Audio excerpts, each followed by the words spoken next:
I do not believe that any of us would exchange places with any other people or any other generation. The energy, the faith, the devotion which we bring to this endeavor will light our country and all who serve it. And the glow from that fire can truly light the world. And so, my fellow Americans, ask not what your country can do for you, ask what you can do for your country. Happy Saturday. Today we're going to go over the most recent high-impact economic stories heading into this weekend. And we're going to start with going over Spirit Airlines' new bankruptcy filings, and then we're going to talk about Google's massive data breach. They got our passwords. And then we're going to talk about gold hitting $3,500, silver hitting $40, and then we're going to also look at the new PCE inflation data, and then we're going to go over Zillow's new negative home value forecast, and we're going to put a spotlight on the fact that hypersensitive home buyers are coming back into the housing market with a vengeance. And then I'm going to lace in some old Ronald Reagan videos in between. And Mitch Vexler, I'm going to tell you right now that this video is going to be absolutely bonkers. Sir, how are you this Saturday? Here it is dark and raining. So again, I'm in shadow, but I've got some extra light, so maybe that'll help. And then with regard to the comment, it was a great speech at that time, but ask what you can do for your country is predicated on the idea that the government would be telling the truth. And what we're about to go through here is more evidence that the Federal Reserve and the Central Appraisal Districts have done anything but tell the truth, because they are the two largest purveyors of fraud on the planet. And the ramifications of them not telling the truth is what we had touched on yesterday, which is people being short with other people, generations being short with older generations, the newer generation versus the older generation. We're going to touch on that some more in this video. Let's talk about some of these ramifications, starting with being updated today, August 30th. Spirit Airlines files for bankruptcy again. Has this to say about Labor Day flights. Spirit Aviation Holding filed for bankruptcy on Friday afternoon, the second time in less than a year that the parent company of ultra-low cost Spirit Airlines to shore up its balance sheet amid challenges for budget air carriers. This is probably a sign that the lower class is hurting and can no longer prop up the economy. Spirit emerged from bankruptcy in March after a late 2024 filing. It had been under criticism, however, for not taking the opportunity to do more to right its financial position. Now, this is interesting. Since emerging from our previous restructuring, this is according to them, which was targeted exclusively on reducing Spirit's funded debt and raising equity capital, it has become clear that there is much more work to be done and more tools are available to best position Spirit for the future. And I guess those tools are bankruptcy. Spirit said it plans to implement a financial and operational transformation to its network, fleet, cost, and strategy to effectively compete and meet evolving consumer preferences. Budget airline core customers are traveling less often. There's a warning if they travel at all. Low-cost and ultra-low-cost airlines also face heated competition from larger legacy airlines, which have offered their own stripped-down basic economy fares that are at the heart of budget carriers' business proposition. If you're like me, you woke up to this article, which states massive data breach. Google warns 2.5 billion Gmail users. So if you have a Gmail, you guys may want to change your password, because whoever hacked this has your password, even though they're going to say they don't have your password.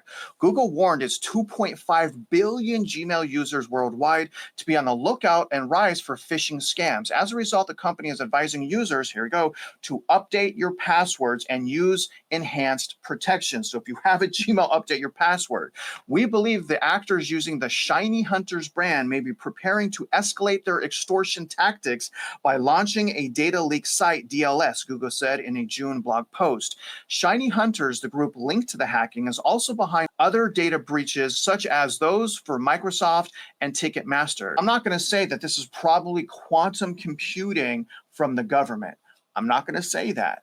but it's interesting to think about. The company admitted that a group of hackers breached a massive database and stored contact information for small and medium-sized businesses. That is not good. Although they confirmed no sensitive information such as, then why would they hack?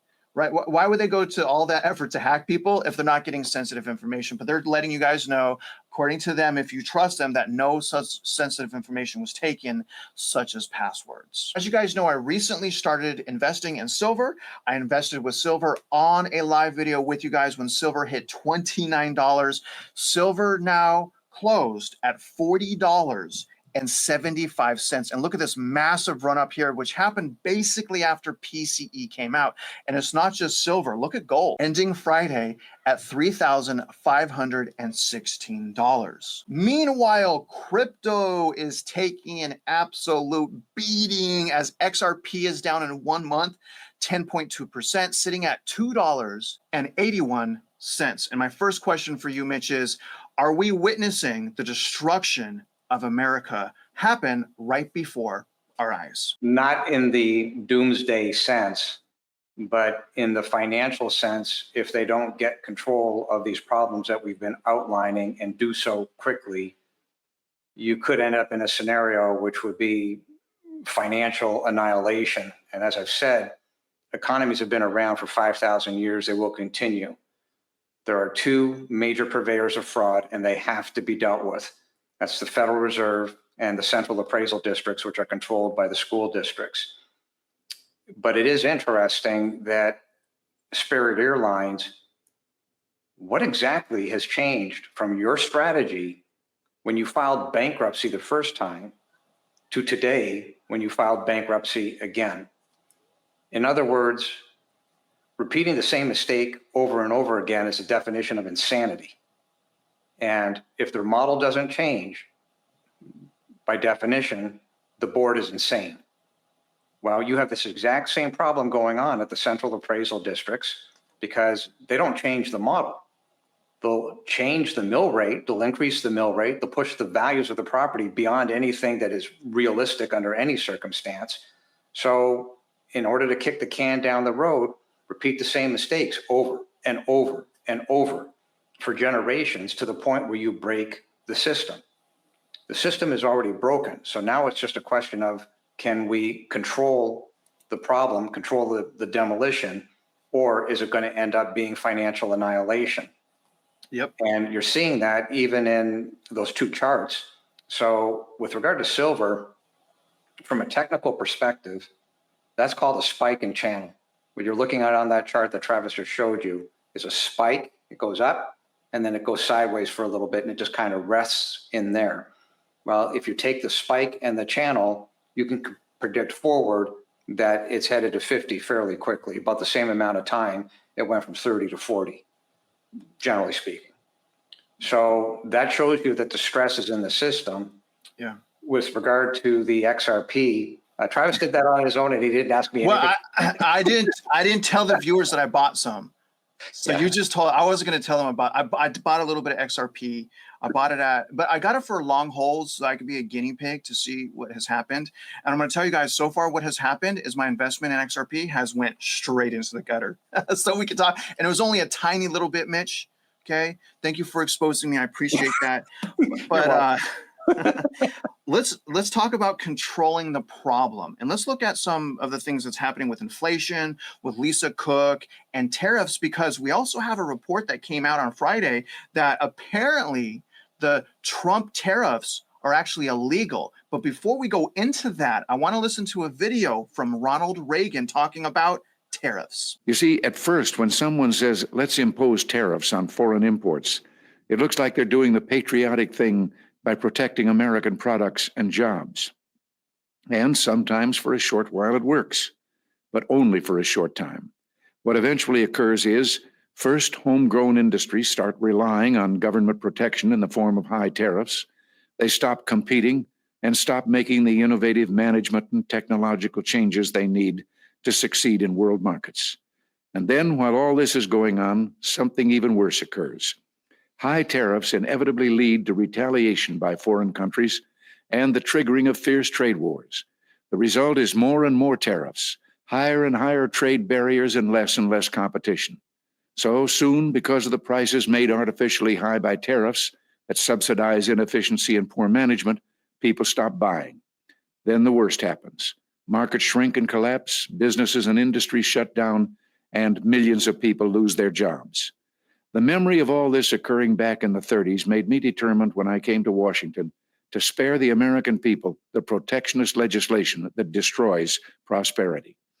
Now, it hasn't always been easy. There are those in the Congress, just as there were back in the 30s, who want to go for the quick political advantage, who risk America's prosperity for the sake of a short-term appeal to some special interest group, who forget that more than 5 million American jobs are directly tied to the foreign export business, and additional millions are tied to imports. For those of us who lived through the Great Depression, the memory of the suffering it caused is deep and searing. And today, many economic analysts and historians argue that high tariff legislation passed back in that period, called the Smoot-Hawley tariff, greatly deepened the Depression and prevented economic recovery. And then this comes out on Friday regarding the current tariffs. We're getting some breaking news into us right now. A federal appeals court has ruled that most of the global tariffs that President Trump has put in place are illegal. We go right now to NBC's Brian Chung, who covers business for us. Brian, what more do we know about this ruling, how it will impact the president's timeline? And then, of course, I'm guessing this is already setting up for an appeal. Yeah, Tom, we are just reading over these documents right now. So we're kind of going through it as I'm speaking to you right now. But it seems like the high-level takeaway here is that a court, this being the the Court of Appeals for the Federal Circuit, has decided that the government's use of these what they call emergency authorities to try to tariff essentially every country around the world on a bilateral basis are not legal. And that would imply that they're going to strike them down, which would be really impactful for the 70 plus or so countries that the United States memorably over the past few months has been implementing these case by case tariff rates, 15% in some countries, 20%, 50%, as you'll recall with Brazil. Again, what the president has been using as the legal justification for doing these tariffs is called the Emergency Act. It's called the IEEPA. I don't need to go through the entire acronym right now, but this is what the court is saying is illegal. This would not cover, and I want to point out, this is an important distinction here, this would not cover separate types of tariffs on specific industries. We've heard the president talking about semiconductor, smartphone. There are currently in place steel and aluminum tariffs. Those are separate from this. Those are Section 232 tariffs, which would not be covered by this lawsuit. Lots of drama with the Federal Reserve as this article comes out 2 days ago, giving us a brief update on Lisa Cook. What's the next in the legal fight between Fed Governor Lisa Cook and President Donald Trump? And a few things here, guys. Federal Reserve Governor Lisa Cook and the Trump administration had their day in court on Friday, but all parties will have to wait longer for a ruling in the case that could have serious implications for the central bank's independence. Very interesting. The judge indicated that she's expecting additional filings in the matter as early as Tuesday of this coming week. At issue in the case are Trump administration allegations of mortgage fraud by Cook and President Donald Trump's move to fire Cook from her post at the Fed over those claims. Cook is asking the court to declare Trump's move to fire her as unlawful and void, and to affirm that she remains an active member on the Fed Board of Governors. Trump's move to oust Cook reflects a wider effort to exert more control over the Fed, an independent entity that's robbing us, by the way. The president has for months pressured Fed Chair Jerome Powell to lower interest rates and call for him to resign. The law that governs the Fed says members of its board can be removed for cause by the president, but Cook's lawsuit against Trump charges the president in attacking the Fed's independence and that he concocted a reason for firing her. Even if the president had been more careful in obscuring his real justification for targeting Governor Cook, the rationale that the president concocted an unsubstantiated allegation that Governor Cook may have or seems to have erred in filling out a mortgage form in her capacity as a private citizen does not amount to cause for removal within the meaning of the Federal Reserve Act, the lawsuit says. So they're not really denying it. That's very interesting. They're not denying it. They're just saying he can't fire her for that reason. The removal of a governor for cause improves the Federal Reserve Board's accountability and credibility for both the markets and the American people. The last thing coming out on Friday regarding inflation and regarding the Federal Reserve is the key U.S. inflation gauge creeps higher, but not high enough to stave off Fed interest rate cuts. Core PCE index rises to a 5-month high of 2.9%. A lot of stuff happening with inflation. We have Trump doing tariffs. We have courts canceling those tariffs. We have Trump going after the Fed, which I like that. Him going after Lisa Cook. We have this PCE inflation. We have deficit going up. My question to you, sir, is can President Donald Trump really end inflation? Is that even mathematically possible, Mitch? With regard to Ronald Reagan's speech, markets change. And you'll note that in that speech, there's no discussion about the US dollar being the world's reserve currency. Tariffs are not illegal. The federal court are basically comprised of economic ignorance, and the attorneys making the case in front of the court are just as economically ignorant of the facts, and that's not helping the situation. And the court's position is, well, we can't do this. Well, in essence, it's saying they're voting for the bankruptcy of the United States of America. As I said before, the government has to tell the truth. And if the government didn't spend more than it took in, we wouldn't be in this mess where millions of people are going to lose their jobs and or the roof over their head. What President Trump is doing is tariffs are being used to help prop up what's called top line revenue. And that's to offset the tariffs that are imposed by other countries on the United States by virtue of price dumping. Nobody talks about it, including Market Watch, and they're dead nuts wrong. The reporters are ignorant. The attorneys are economic ignorance. So you have a case here of people not telling the truth and or people talking about something they know nothing about and they can't quantify. And it's affected the court. The court is dead nuts wrong. It's that simple. President Trump has to do what he's doing because can you imagine what would happen to the entirety of the economy right now today if this top line revenue was not increasing? With regard to Ms. Cook, the Fed governor, I would state to the Republican Party, there are criminal laws for which arrest is justifiable. This is mortgage fraud. There are civil penalties for which termination of the job is justifiable. The math is the math. The evidence, be it her mortgage documents, is clear. It's not our job to prosecute one way or the other. It is simply to say that if mortgage fraud was done, criminal liability is real, as is civil liability. What is clear under any circumstances when there's a doubt, recusal and or termination and or layoff for a set period of time must occur. Why? Because credibility. The credibility of the Federal Reserve allows people like that to be on their board and or be a governor of the Federal Reserve. What exactly credibility does the Federal Reserve have, which is making my point, why it should be shut down in its entirety? All these things are connected. And all these things, unfortunately, where we are, this is the theft of mom and pop's money. Yes. You owe money to the Federal Reserve by virtue of the amount of money that was printing. We've proven it somewhere between $1.2 million and $1.3 million. Plus, you've got the outstanding compound cumulative fraud created at the central appraisal districts on behalf of their taskmasters, which are the school systems. Well, you can slap on top of that another 300 grand without batting an eyelash. So the point of the matter is the two world's largest purveyors of fraud is the Central Appraisal District and the Federal Reserve. And President Trump is going to have to deal with this. You know, speaking of credibility, Mitch, if President Trump shut down the Fed, I will sing his praises till I die. No doubt. If he can shut down the Federal Reserve, I will love this man. But right now, I'm very, very worried. I'm very worried. And I know that this situation with inflation has been going on for decades and decades and decades.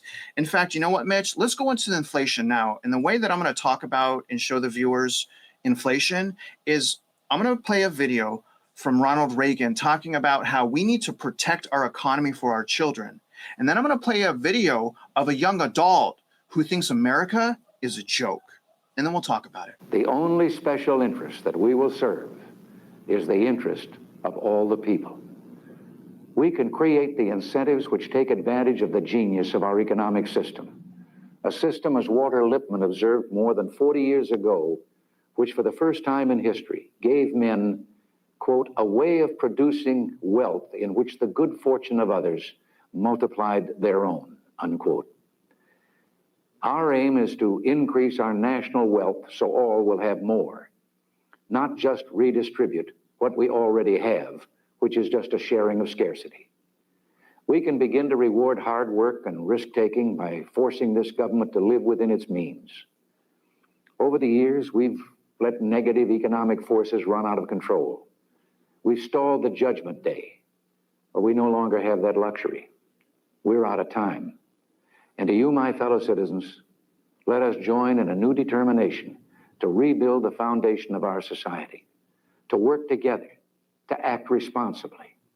Let us do so with the most profound respect for that which must be preserved, as well as with sensitive understanding and compassion for those who must be protected. We can leave our children with an unrepayable massive debt and a shattered economy, or we can leave them liberty in a land where every individual has the opportunity to be whatever God intended us to be. All it takes is a little common sense and recognition of our own ability. Together, we can forge a new beginning for America. So how exactly is all of this supposed to end? And by this, I mean this version of life that we've all been sold. Nobody can get a job because nobody is hiring, despite the fact that every time you walk into anywhere, there's always only 2 to 3 people who clearly look overworked and can actually use the help. And if by some miraculous chance you were offered a job, it's a sick joke of an hourly salary, especially when you consider that you can't even survive off of $20 an hour anymore. Yet you have jobs out here that want you to go through 5 rounds of interviews for $14 an hour. And if you actually went to college, which is, what you were supposed to do to gain the experience necessary for a decent job, you get slapped across the face with some talking about 5 years of experience required for a starting position. And again, even if you are lucky enough to land a job, you have to hope that it's full time so you can get health benefits, only for you to go and use those health benefits just to find out that they don't exactly cover you in the event that you're actually sick or you require actual medical attention. Car insurance costs are going absolutely through the roof because you guessed it, you pay into it only for them to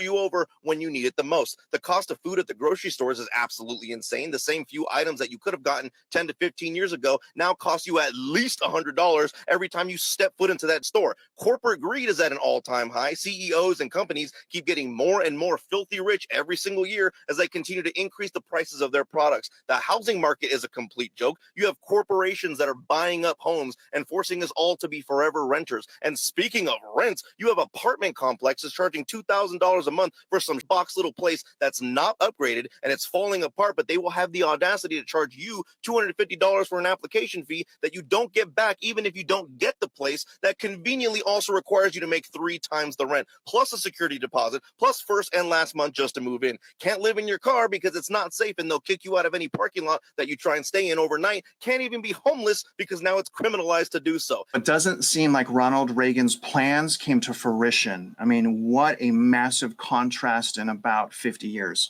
Mitch, this is a loaded question, but in your opinion, when will our young adults be able to thrive again? And that's why they're so upset at boomers, right? It's not the boomers that made this happen. It's the Federal Reserve. It's fraud, greed, and corruption. But they're upset and they're blaming boomers. And I understand why, because our young adults right now, especially, they cannot thrive. The only thing that our young adults can do right now is be debt slaves. What do you have to tell them, Mitch? When will they be able to thrive again? Markets change, and I made that statement a few segments ago, but that speech with Ronald Reagan doesn't look far enough into the future. It's a short-term correct statement, a short-term correct speech, but the compound cumulative effect of the fraud is clearly now laid bare for all to see. And you can't increase the national wealth when the government be it state or federal, spends more money than they take in. And in fact, that makes them no better than Spirit Airlines. Thomas Paine had a quote that if there is going to be trouble, let it be now so that my children can live in peace.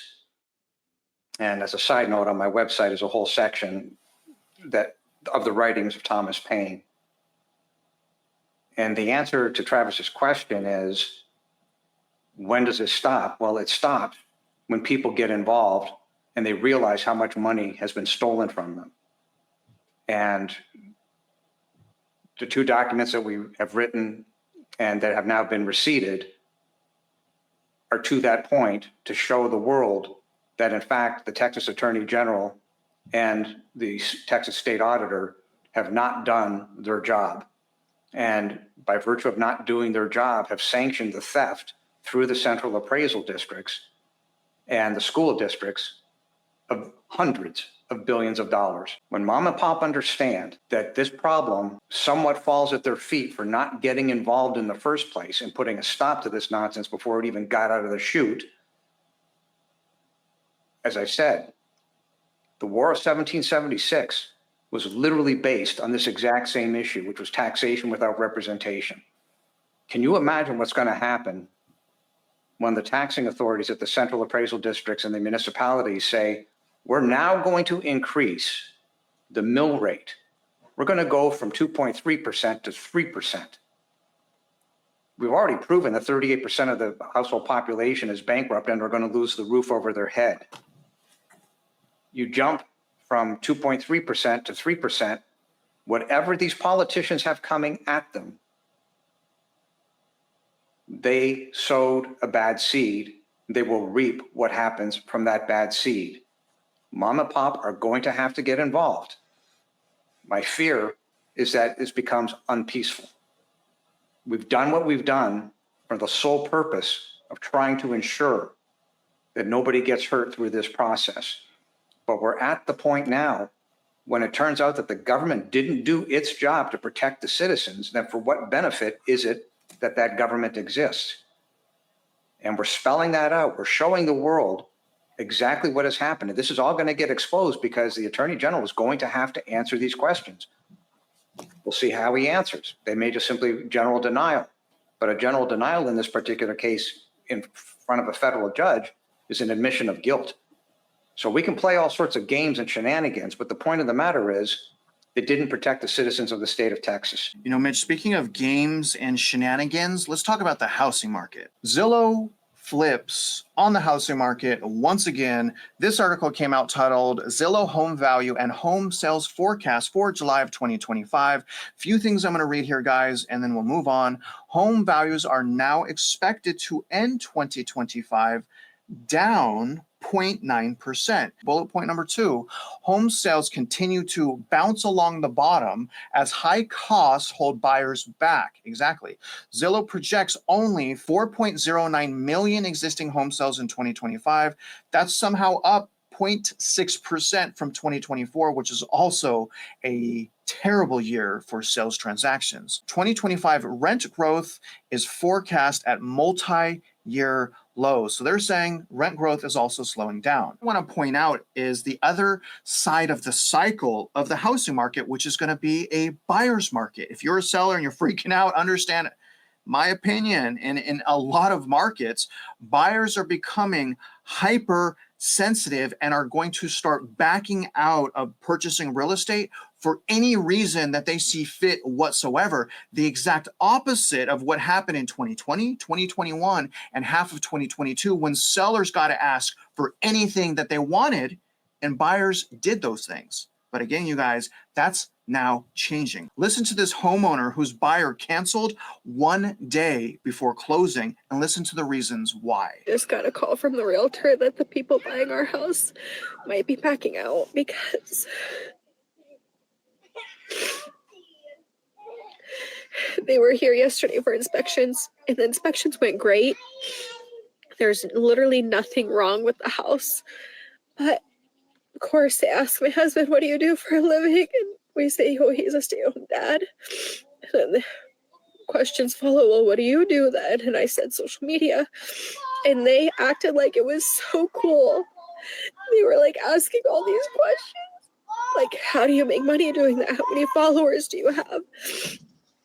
And I had mentioned that I did a post about us moving. I thought it would like ease their mind. Like, we didn't post to our 1 million followers that we're selling our house. They took that as we have a stalker, which is why we're moving. If we had a stalker, we would not be here. My kids wouldn't be playing outside right now. So a buyer counseling because she made a post on social media about their house and it freaked them out. Buyers should be hypersensitive. To be honest with you, I think every buyer should be that way because this is a massive transaction that you can't just walk away from. This is a type of forever debt and a type of forever asset. A lot of people's wealth are built off of homeownership. Well, in the past anyways, unless people are purchasing recklessly. But Mitch, I want to give you the final words here. Can you just kind of wrap everything up we went over, and can you articulate what do the viewers do with all of this information that we went over in this video today? What do we do with all this, sir? I like your question, which was, when does this end? And coincidentally, late last night, I put a spreadsheet together. Travis has it. And when people get involved and they realize how much money has been stolen, that will force them to truly start making the phone calls to their council members, to their school district boards, every single one of them. Send them emails, call them, bombard their phone lines, and simply state, you're going to fix this and repeal the real estate tax in favor of the uniform state sales tax, or that you as mom and pop will do everything in your power to have them removed from office. And that will include people getting together and filing suits against those people individually, because the fraud has been committed. Watch what happens in the next 12 to 15 days as a result of what's coming from the answer by the Attorney General and the state auditor for Texas. That spreadsheet, I'll ask Travis if he'll post it below the video, will allow you to track backwards 6 years so you can see exactly how much money you have paid in real estate tax. And then the way that I built it, it will roll forward for another 6 years. And you will be shocked at the amount of money that has been stolen and the amount of money that could be stolen, because all they have to do is simply say, we're going to increase the mill rate. Now that we've pushed the values beyond belief, now we'll increase the mill rate. The bottom line is the money doesn't exist to pay for this, and the state of Texas school bond system is insolvent. And this problem has replicated itself across the United States. So I'm not just speaking to mom and pop in Texas, I'm speaking to every property owner in the United States of America. You have got to go and understand how much of your money has been stolen, what is about to happen, and that in truth, you do have the power. Make the phone calls. Every council person, every board member at a school district, every board member at a central appraisal district, the chief appraiser at the appraisal district, and even Travis has proven, local, local, local. I Love Conroe is local. Look at the results of going to Facebook and going local. Look at the results of going on YouTube and explaining this and setting out all these patterns and practice of criminality. Mom and pop, ball's in your court.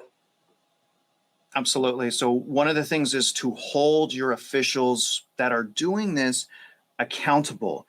And the last thing I want to say is, if you're like me, if you're middle, lower class, I'm lower class, if you're middle, even upper class, and you're struggling right now and you're drowning in debt, you can't get out of the debt, you think everyone else is doing well right now, I want to tell you guys this, okay?